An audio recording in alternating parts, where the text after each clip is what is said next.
Hi guys, football সমাচারে আপনাকে স্বাগতম।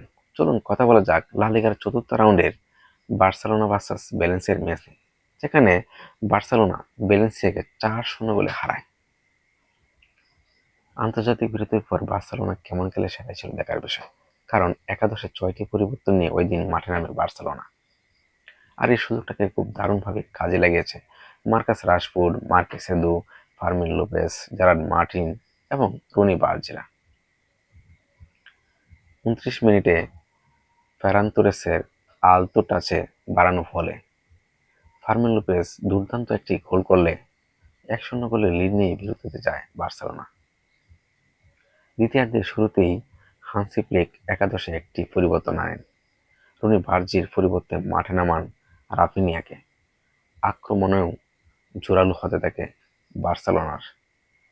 53 মিনিটে মার্কাস রাশফোর্ডের ক্রস থেকে প্রথম গোল করেন রাফিনিয়া।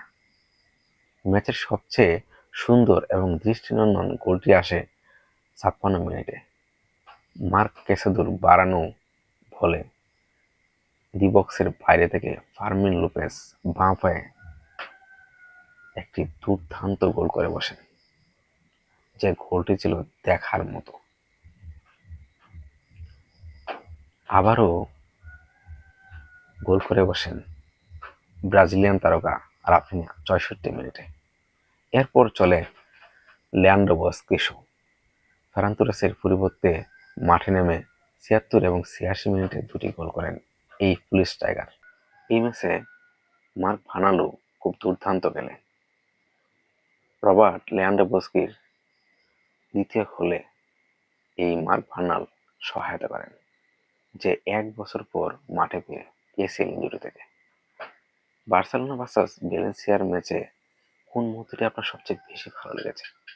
বার্সেলোনার দুর্দান্ত প্রত্যাবর্তন, ফেরান তোরেসের অসাধারণ গোল, নাকি মার্ক ভার্নালের মাঠে ফেরা?